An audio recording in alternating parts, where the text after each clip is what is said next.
estamos estudiando, como lo anunciaba al inicio, la Confesión de Fe de Londres de 1689, este instrumento de enseñanza falible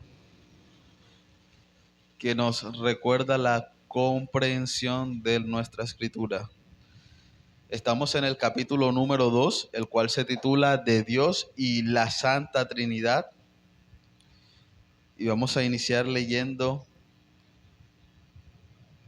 Jeremías capítulo 9, versículo 23, versículo 24. Jeremías capítulo 9, versículo 23 y versículo 24.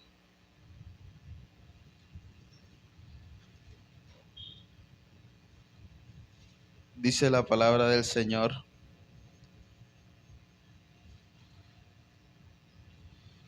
Así dijo Jehová: no se alabe el sabio en su sabiduría, ni en su valentía se alabe el valiente, ni el rico se alabe en sus riquezas.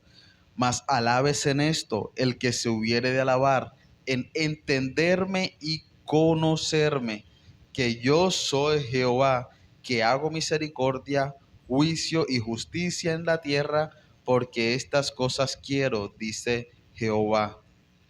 La segunda doctrina que presenta la Confesión de Fe de Londres de 1689, de Dios y de la Santa Trinidad, siendo una de las doctrinas que más ha enfrentado oposición y son las que más han generado debates a lo largo de esta historia, también debemos afirmar que es la raíz misma de todo estudio teológico.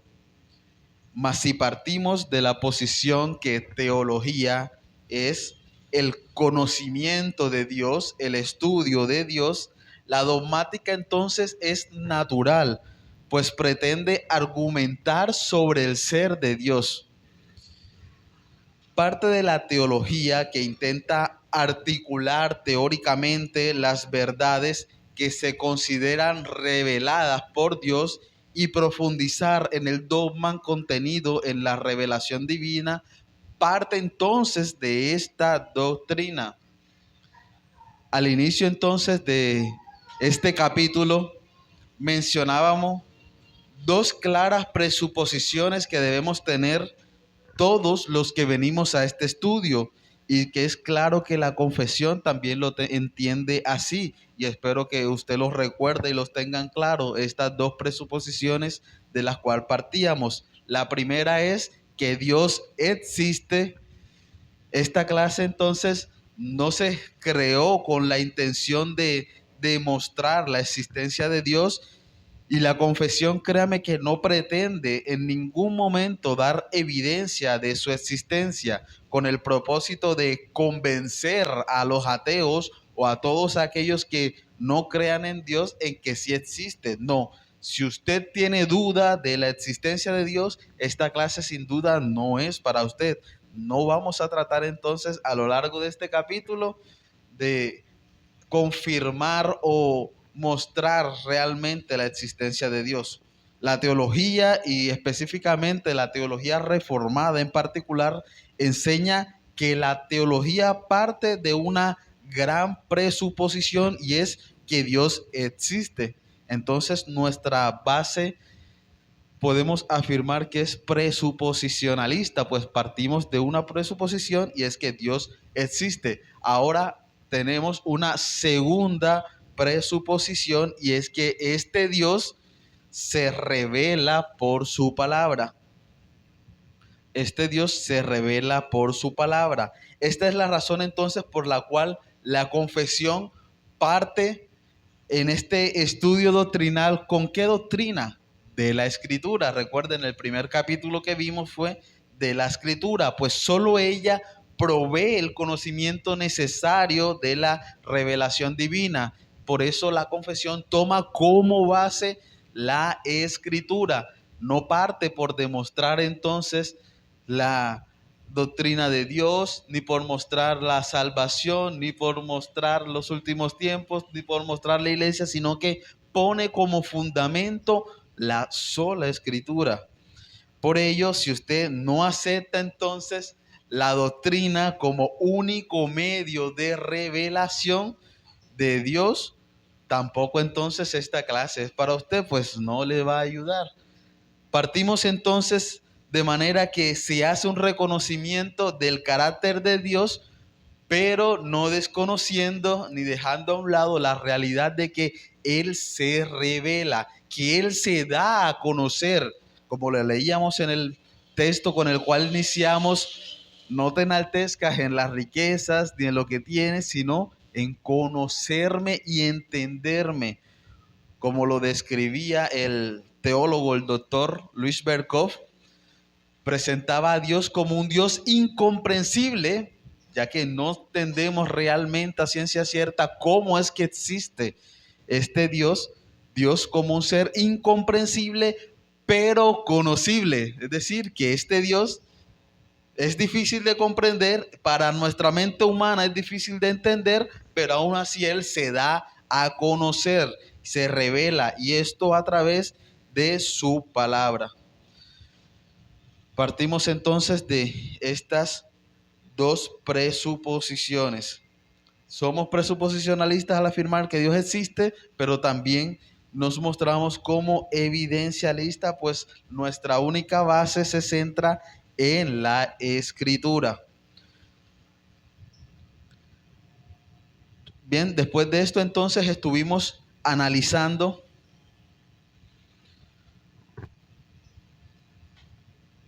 que de hecho, si se va a las doctrinas que siguen, se dará cuenta de que no va a haber salvación sin antes no hay un conocimiento de Dios. Este capítulo lo abordamos presentando 3 puntos. Recuerda, primero, Dios, su carácter y sus atributos, el cual fue tratado en el párrafo 1. Luego vimos Dios y sus relaciones externas, el cual estuvimos viendo en el párrafo 2. Y nos resta entonces el tercer punto, y es Dios y sus relaciones internas, haciendo referencia entonces al párrafo número 3. En el párrafo número 1 dejamos claro el carácter de Dios y sus atributos. En este párrafo mencionábamos entonces un término muy conocido, y es el término del deísmo y el teísmo, haciendo referencia entonces al carácter de Dios. Si lo recuerda, cuando hablábamos entonces de esa postura deísta, la cual manifiesta que Dios es un Dios que creó todas las cosas, pero luego de crearlas simplemente se apartó, dejó que ellas subsistieran por sí mismas, siguieran su propio curso. Es un Dios que, como un relojero, crea un reloj, luego listo, lo entrega y ya no tiene más que ver con él. Y está la posición entonces teísta, que muestra una postura completamente contraria en cuanto al carácter de Dios. Muestra un Dios creador, pero que no se aparta, sino que entra en relación con esa creación que él mismo hizo. Muestra entonces cómo Dios juega un papel importante dentro de esta creación y tiene una relación directa con lo creado. De esta postura entonces surgen unas divisiones, que era el monoteísmo y politeísmo. Estas posturas aceptaron que sí, específicamente hay un Dios que se relaciona con su creador, que interactúa con ella, pero algunos afirmaron que no era uno solo, sino eran muchos dioses, que era entonces el politeísmo, como lo eran la región griega, los romanos. Manifestaban entonces que había un Dios para cada elemento natural de la tierra, o un Dios para cada emoción específica. Es por esto que tenían al Dios del amor, al Dios de la guerra, al Dios de la ira, al Dios de la belleza, todo este tipo de dioses, o el Dios de la tierra, el Dios del agua, el Dios del aire. Entonces manifestaban a un Dios para cada uno de estos elementos con los cuales se relacionan. Y está el monoteísmo, que afirma entonces que es un solo Dios quien crea y entra en relación con esta creación. Vimos la relación entonces de Dios con sus criaturas, y también la relación de las criaturas para con Dios. Para el día de hoy vamos a entrar entonces al párrafo número 3, hablando específicamente de Dios y sus relaciones ahora internas, ya no su relación con las criaturas, sino su relación interna. Y para tratar entonces lo que la confesión señala en este segundo capítulo, específicamente en este tercer párrafo, debemos nuevamente regresar al principio. Vamos a leer el párrafo número 3, Confesión de Fe, capítulo 2, párrafo número 3. Dice: en este ser divino e infinito hay tres subsistencias: el Padre, el Verbo o el Hijo y el Espíritu Santo, de una sustancia, un poder y una eternidad, teniendo cada uno toda la esencia divina, pero la esencia indivisa. El Padre no es de nadie, ni por generación ni por procesión. El Hijo es engendrado eternamente del Padre, y el Espíritu Santo procede del Padre y del Hijo.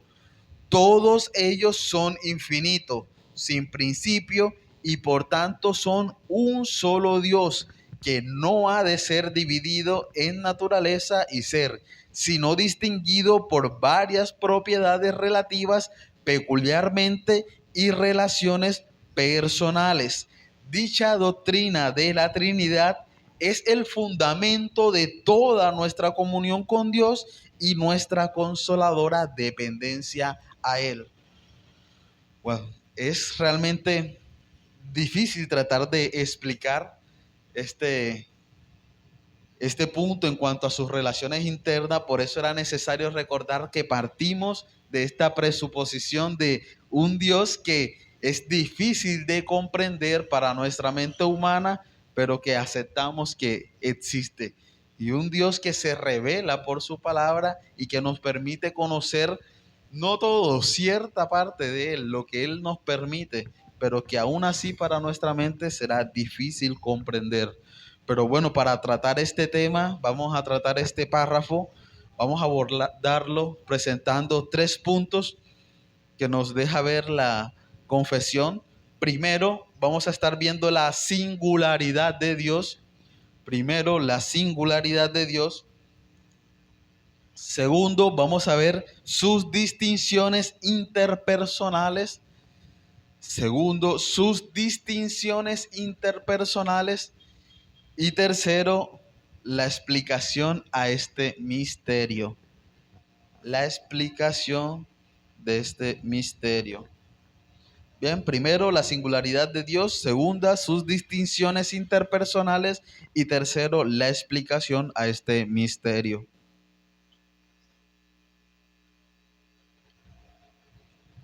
Pasemos entonces al primero, la singularidad de Dios. Y lo que debemos afirmar cuando hablamos de la singularidad de Dios es que la forma en que entendemos que los teólogos presentaron sus enseñanzas es que Dios es el único Dios que existe, un solo Dios. Es de notar el énfasis que hace incluso la confesión en la singularidad de Dios cuando afirma: son un solo Dios. Tanto para tiempos de la confesión como muchos años más atrás, la iglesia debía enfrentarse a todo tipo de conceptos que eran contrarios a una enseñanza de la Trinidad. Estos conceptos entonces, recordemos, ya lo estuvimos abordando, que es el politeísmo y el monoteísmo antiguo. Para mostrar entonces esta singularidad de Dios es necesario recordar estos términos. En cuanto al politeísmo, recordemos que se trata de la creencia de la existencia de múltiples dioses. Y quiero abordar un poco más este tema, ya que es necesario recordar que hay quienes afirman que estos dioses, estos muchos dioses, son los que entran en relación con la creación, y una de las características más resaltantes de estos sistemas politeístas es la diversidad de estos aspectos éticos de sus dioses. Esto quiere decir que no se parecen el uno con el otro. El Dios del amor no es en nada parecido al Dios de la guerra. Cada uno tiene su personalidad, cada uno es distinto en cuanto a esto. Podemos entonces encontrar dioses que están dedicados a una función específica con relación a la naturaleza. Esto hace a cada dios único en cuanto al otro. Es decir, hay muchos dioses, pero cada dios es único. Y esto hace que cuando se presenta entonces a un solo Dios único, no muestra un aspecto como tal, pero en los sistemas politeístas ningún Dios puede reclamar singularidad absoluta, ya que no son realmente el único. El hinduismo, por ejemplo, es una religión politeísta que a lo largo de la historia ha presentado alrededor de 33,000 dioses, y todos los elementos o fuerzas naturales son manifestaciones de alguna divinidad, pero sin lugar a duda eran culturas griegas y romanas las que imponían sus dioses para ser venerados, y esto fue lo que más presentó para el cristianismo naciente un reto de tener que defender su fe, ya que en ese tiempo casi la totalidad de las personas eran politeístas. Entonces levantar ahora una nueva verdad de que solo es un Dios era completamente algo que generaba bastante oposición. Esta realidad es descrita incluso por el apóstol Pablo en la carta a los romanos. En ella Pablo describe cómo existe un impulso del hombre a la adoración, pero debido a la presencia del pecado y a este tipo de corrientes que ha creado el mundo, este impulso se dirige hacia la creación y veneración de dioses falsos, incluso a la adoración de las criaturas, de los animales, de las personas, de cosas creadas. Romanos capítulo 1, versículo 1, por ejemplo, Romanos capítulo 1, versículo 21 al versículo 23, note que dice, pues habiendo conocido a Dios, no le glorificaron como a Dios ni le dieron gracia, sino que se envanecieron en sus razonamientos y su necio corazón fue entenebrecido. Profesando ser sabios, se hicieron necios y cambiaron. ¿Qué cambiaron? La gloria del Dios incorruptible. ¿Por qué la cambiaron? Por presencia entonces de aves, de reptiles, de cuadrúpedos, de aves, de cuadrúpedos y de reptiles. Con el politeísmo en mente, entonces debemos ver la importancia de la construcción de los credos. Los credos entonces que establecían eso que estaba enseñando en el momento el cristianismo, ese resumen de lo que ellos creían. ¿Y que era una de esas porciones? Creo en Dios. Mostraba a un Dios único, a un solo Dios, estableciendo que no se trata de creer en un Dios entre muchos que hay, se trata de creer en el único Dios verdadero. Ahora, el monoteísmo, técnicamente hablando, monoteísmo se refiere a cualquier religión que afirma la creencia de un solo Dios. Por ejemplo, en el mundo moderno, tanto como el judaísmo, el cristianismo, el islam, son religiones monoteístas debido a que sostienen que hay un solo y único ser divino. Otra característica de similar que vamos a encontrar es que comparten estos tres sistemas religiosos es la creencia de que Dios se mostró en Abraham. Sí, Dios se mostró a Abraham. Ahora, por ser religiones monoteístas, no debemos asumir que su fe esté cimentada en el Dios que presenta específicamente la Biblia. Por ejemplo, en el caso del judaísmo, este sistema religioso basa su fe solamente en el Antiguo Testamento. Niegan entonces la manifestación trinitaria de ese único Dios. De hecho, cada persona de la Trinidad es negada. Para ellos, Cristo no es Dios y Señor. Para ellos, Cristo no es el Hijo, ni mucho menos es el Dios encarnado. Para ellos también el Espíritu Santo no es considerado una persona divina. Cristo afirma que rechazarle a Él es rechazar al Padre. Por tanto, si no se acepta a Cristo como deidad, lo que implica entonces que no se acepta tampoco al Padre. Lucas capítulo 10, versículo 16. Lucas capítulo 10, versículo 16. Note que dice, el que a vosotros oye, a mí me oye. Y el que a vosotros desecha, a mí me desecha. Y el que me desecha a mí, desecha al que me envió. Por tanto, aunque ellos afirman adorar a un solo Dios, al Dios del Antiguo Testamento, realmente no podemos asumir que se trata del mismo Dios, pues la plenitud de la revelación de Dios se da en Cristo. Y para ellos, Cristo no es Dios. Hebreos capítulo 1, versículo 1 al versículo 3. Note cómo lo presenta el autor a los Hebreos. Hebreos capítulo 1, versículo 1 al versículo 3. Dios, habiendo hablado muchas veces y de muchas maneras en otros tiempos a los padres por los profetas, ¿a qué se está refiriendo? Al Antiguo Testamento. En estos postreros días nos ha hablado por el Hijo, a quien constituyó heredero de todo y por quien asimismo hizo el universo, el cual, siendo el resplandor de su gloria y la imagen misma de su sustancia, y quien sustenta todas las cosas con la palabra de su poder, habiendo efectuado la purificación de nuestros pecados, por medio de sí mismo, se sentó a la diestra de la majestad en las alturas. El autor a los Hebreos nos describe cómo Cristo es el resplandor, la manifestación de la gloria del Padre.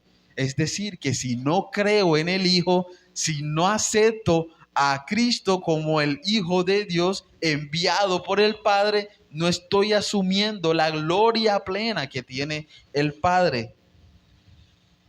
No estoy asumiendo entonces que es la misma sustancia, la imagen misma, quien sustenta todas las cosas, a quien se le entregó todo el poder.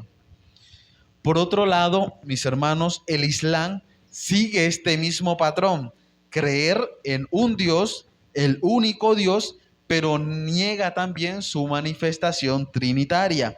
Para el Islam, los cristianos creen en un Dios que llaman Padre, una diosa llamada Madre y un Dios pequeño llamado Hijo. Por esto, ahora para ellos los cristianos no son considerados monoteístas, sino triteístas, porque realmente creen en tres dioses. Pero todo esto se debe a que el máximo profeta del Islam, que es Mahoma, no entendió realmente lo que es el concepto de la Trinidad. Pero la iglesia siempre ha sostenido el misterio de la Trinidad.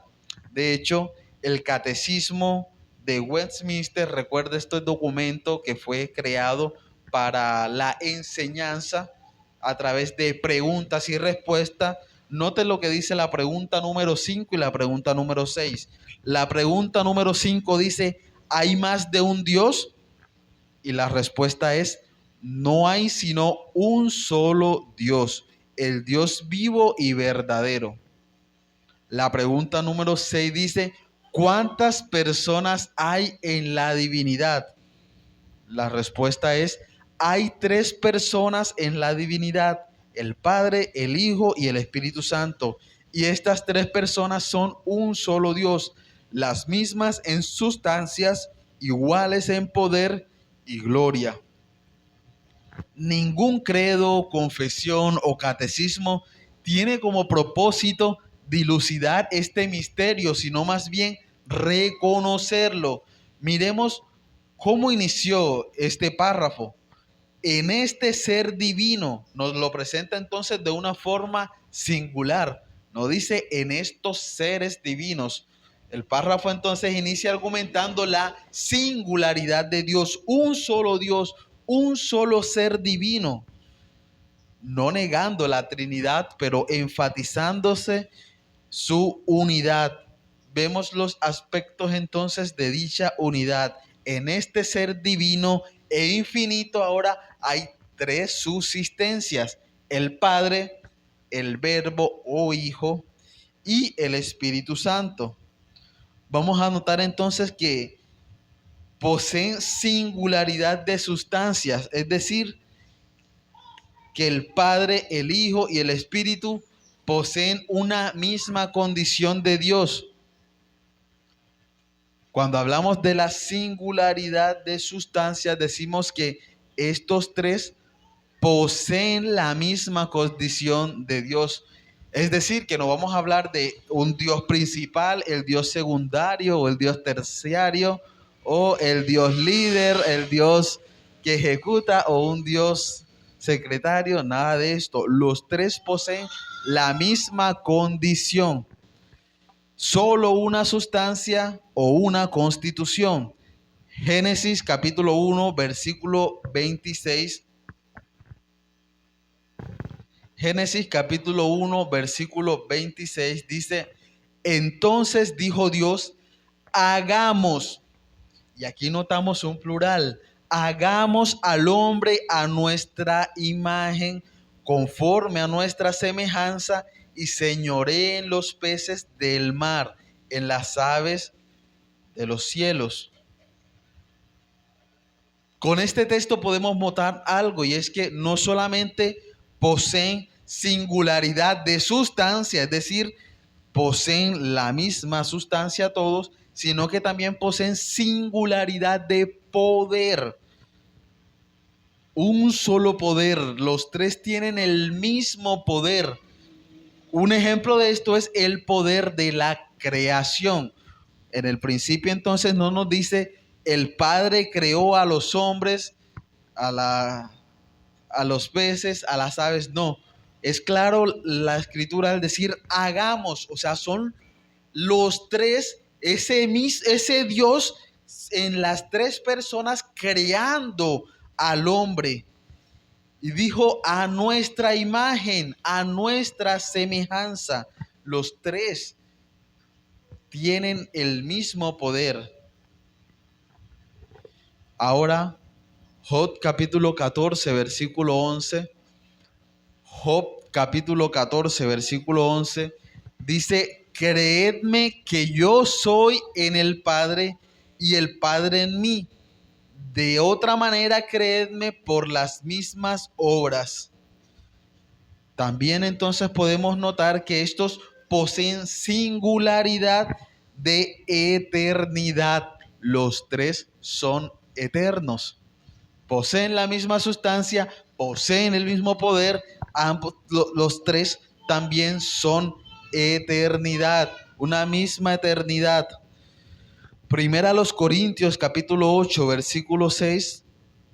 Primera a los Corintios capítulo 8, versículo 6.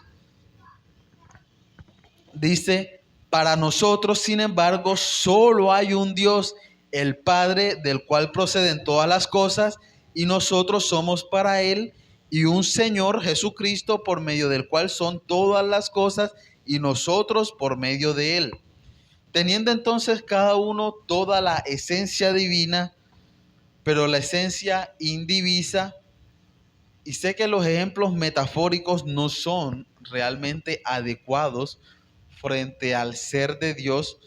Es difícil tratar de ejemplificar este ser divino a través de ejemplos cotidianos, porque para nuestra mente, vuelvo y repito, es difícil tratar de comprenderlo, pero quiero que piense por un momento en el agua. Esta está compuesta por dos moléculas de hidrógeno y una de oxígeno, pero al final es agua, es una sustancia, es una sola cosa, es agua. No la va a reconocer como algo separado, algo diferente. Ahora, si lo divides, si separas el hidrógeno y separas el oxígeno, ya deja de ser agua. Solamente será un hidrógeno y un oxígeno. Entonces, de esta misma forma podemos semejar entonces un solo Dios, una sola sustancia compuesta por tres personas. Ahora, estas tres personas son un solo Dios, forman una misma esencia, forman el mismo poder, son eternos. Es difícil o realmente una necedad tratar de separar la una de la otra. Juan capítulo 1, versículo 1, perdón, Juan capítulo 1, versículo 1, ¿cómo inicia este evangelio? Juan capítulo 1, versículo 1, dice, en el principio era el verbo, y el verbo era con Dios, y el verbo era Dios. Afirma entonces el evangelio cómo desde el principio estaba Cristo al lado del Padre. Y este incluso resalta su deidad. No solamente estaba con Dios, Él era Dios. Bien, entonces vimos la singularidad de Dios. Creemos en un solo Dios, una sola sustancia, pero esta se subsiste en tres personas. Ahora vamos a ver sus distinciones personales. Sus distinciones personales. La confesión sigue diciendo, el Padre no es de nadie, ni por generación, ni por procesión. El Hijo es engendrado eternamente del Padre. Y el Espíritu Santo procede del Padre y del Hijo. En este punto debemos reconocer lo que la Iglesia históricamente ha llamado la subordinación o subordinacionismo. Esta es la doctrina que enseña que en cuanto a la relación intertrinitaria, la relación interna, esta doctrina muestra que sus roles o operaciones existen diferencia para cada uno de ellos. Sí, es un solo Dios, los tres son singular de sustancia, tienen el mismo poder, son eternos, pero cada uno de ellos tiene un rol. El Padre no es de nadie, dice la confesión. El Padre no debe obediencia a nadie. Él no proviene de nadie, ni nadie lo envió. Esto se hace notorio entonces el ajuste del papel de un hijo. Si hay un hijo es porque hay un padre. Y en lo tocante, por ejemplo, al plan de salvación, a lo determinado ya por un padre. Vamos a notar entonces a un hijo cumpliendo la voluntad de alguien que ya creó un plan, el Padre. Job capítulo 5, versículo 30.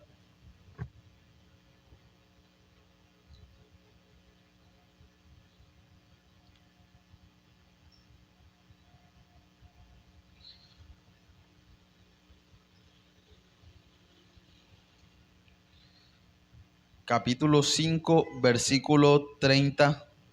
Perdón, Juan capítulo 5, versículo 30. Juan capítulo 5, versículo 30. Dice, no puedo yo hacer nada por mí mismo. Según oigo, así juzgo. Y mi juicio es justo, porque no busco mi voluntad, sino la voluntad del que me envió, la del Padre. En cuanto al orden o derivación de cada una de las personas de la Trinidad, hay un rol, hay algo que cumplir. Vemos entonces a un Padre que no es engendrado por nadie, no proviene de nadie. Él es entonces quien da las órdenes, quien promueve un plan. Ahora tenemos a un Hijo cumpliendo con esas órdenes, cumpliendo con ese plan. Y dentro de la Trinidad hay algo, una subordinación que es conocida como la subordinación hipostática, y es la unión de dos personas por relación. La unión de dos personas por relación. El Hijo, vamos a entender entonces que es engendrado por el Padre. El Hijo es engendrado por el Padre. Juan capítulo 1, versículo 14. Note lo que dice Juan capítulo 1, versículo 14. Esta porción de la escritura nos da luz a lo que tratamos de explicar.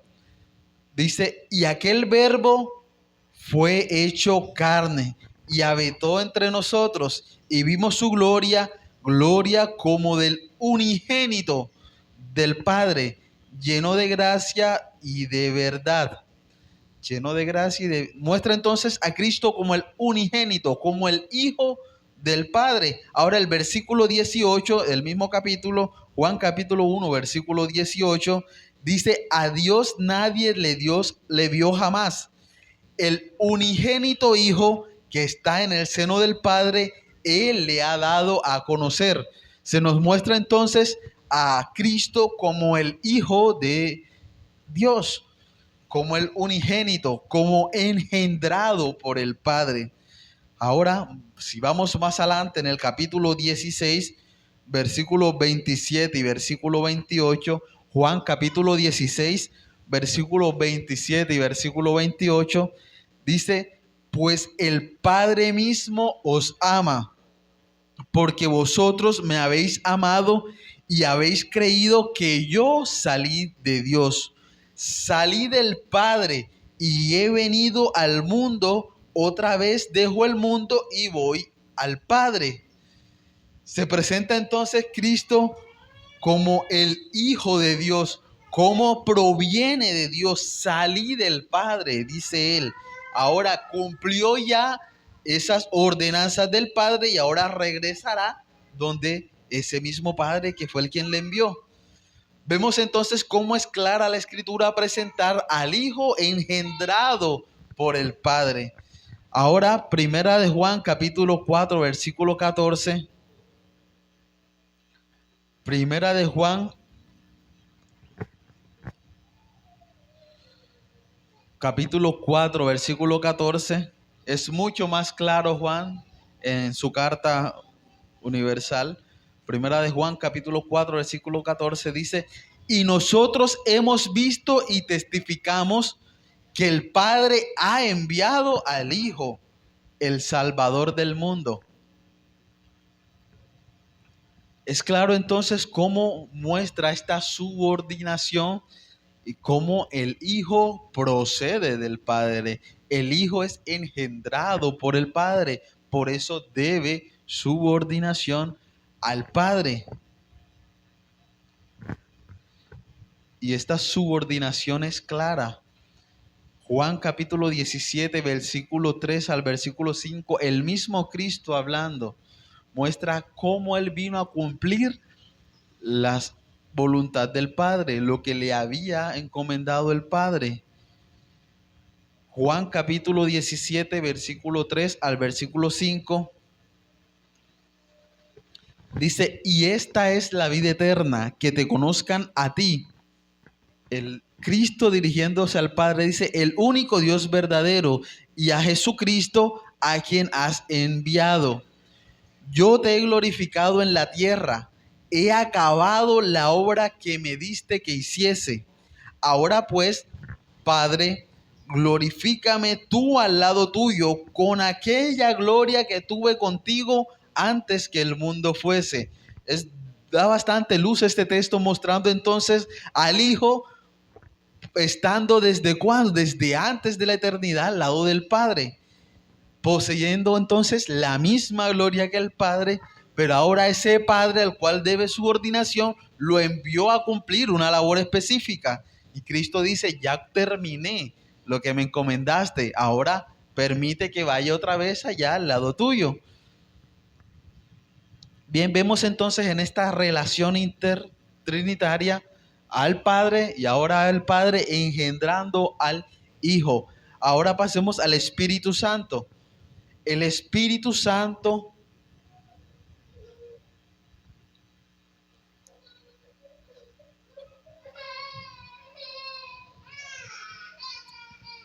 y vamos a notar entonces que el Espíritu Santo procede tanto del Padre como del Hijo. Tanto del Padre como del Hijo. Juan capítulo 14, versículo 16. Juan capítulo 14, versículo 16.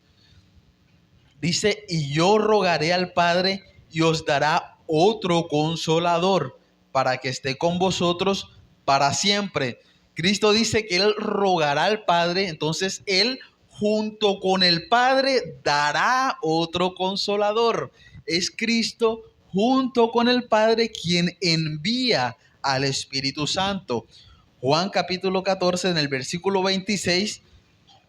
Este versículo más adelante, el versículo 26 dice, mas el Consolador, afirma entonces quién es el Consolador, el Espíritu Santo, a quien el Padre enviará en mi nombre, Él os enseñará todas las cosas y os recordará todo lo que yo os he dicho. El capítulo 16.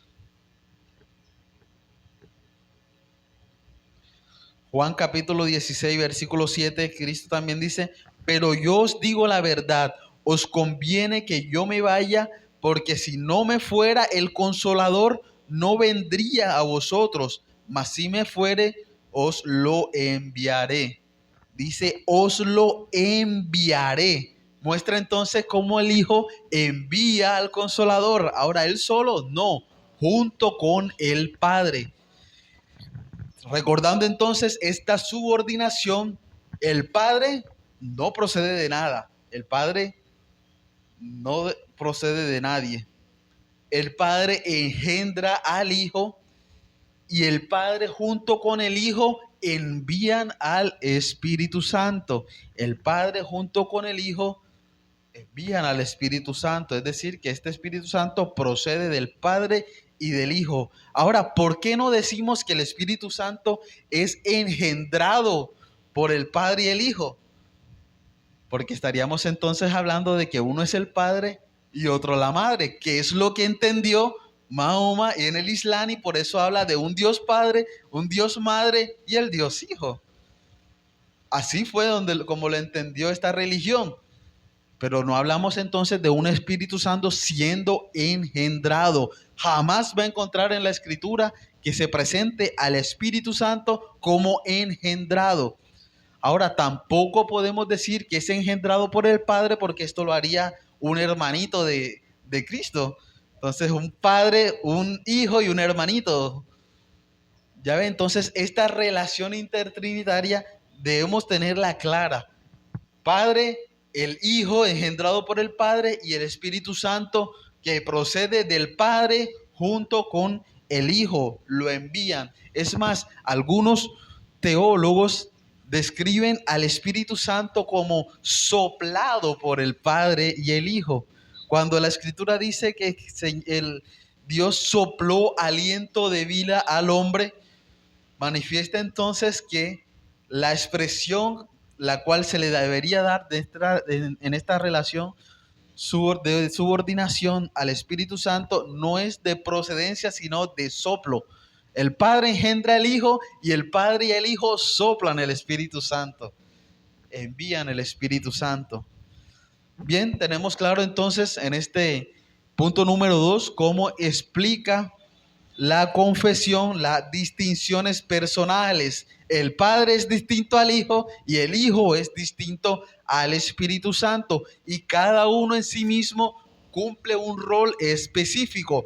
Ponemos como ejemplo entonces la salvación, esta maravillosa doctrina de la salvación, y dentro de ella podemos analizar la participación de cada uno de ellos, los tres como un solo Dios, pero vamos a tener a un Padre que planea la salvación, ahora un Hijo quien ejecuta esta salvación.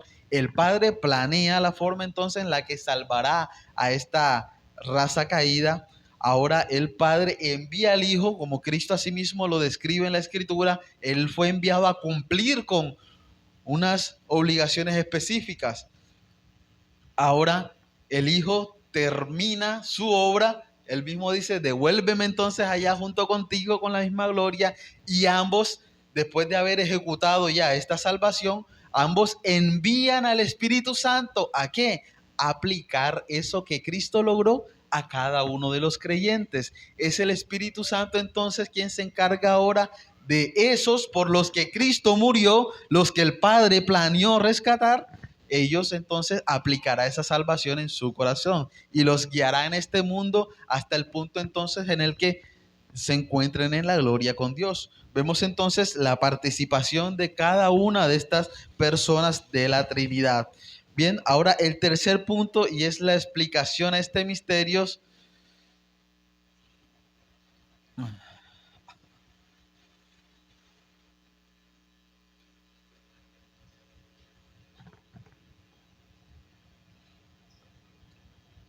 Y note cómo termina este párrafo, la confesión. Dice: dicha doctrina de la Trinidad es el fundamento de toda nuestra comunión con Dios y nuestra consoladora dependencia a Él. Como les describía, la confesión en ningún momento tratará de argumentar o darte evidencias de la existencia de Dios, y mucho menos en cuanto a la Trinidad tratará de explicarte o convencerte de que este Dios subsiste en tres personas. No, ella entonces explica este misterio dejando claro algo, y es que todos ellos son infinitos, sin principio, sin fin, y por tanto son un solo Dios que no ha de ser dividido en naturaleza y ser, sino distinguido por varias propiedades relativas, peculiares y relaciones personales. Dicha doctrina entonces de la Trinidad es el fundamento de toda nuestra comunión con Dios y nuestra consoladora dependencia a Él. Lo único que es claro entonces es que existe un Dios, tiene una subordinación, subsisten tres personas y que nuestra salvación depende de Él. Gálatas capítulo 4, versículo 4 al versículo 6, note lo que presenta el apóstol Pablo. Gálatas capítulo 4, versículo 4 al versículo 6.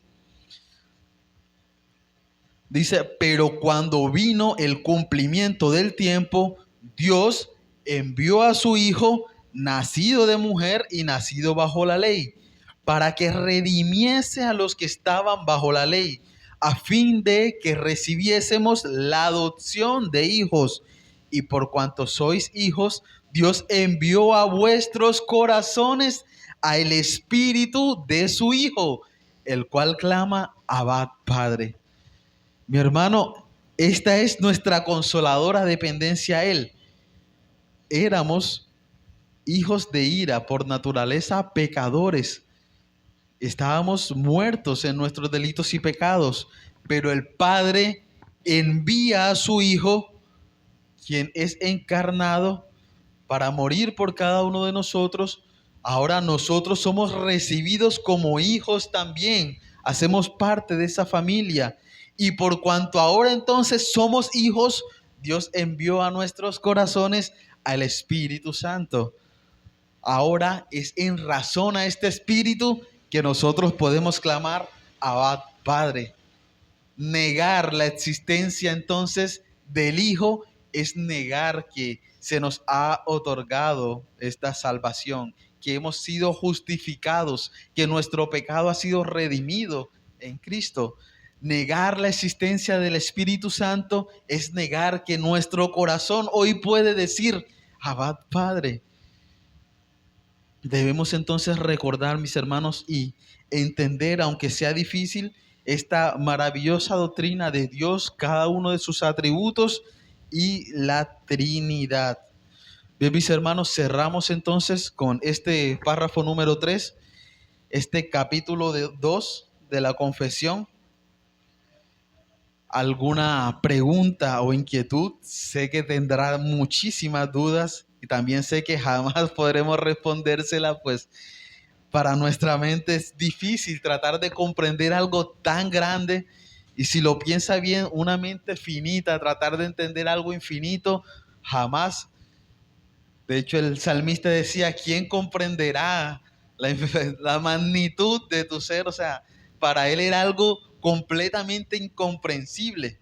Pero gracias al Señor que a través de su palabra Él se permite conocer por lo menos algo de Él. Pero bien, en cuanto entonces a este párrafo, a este capítulo de Dios, su carácter, sus relaciones, ¿hay alguna pregunta? ¿No? Bueno, eso sí. Eso quiere decir que o entendieron todo o no entendieron nada. Bien, mis hermanos, dejamos entonces hasta aquí. Tenemos un pequeño receso. Esté atento al llamado para continuar con el culto de adoración.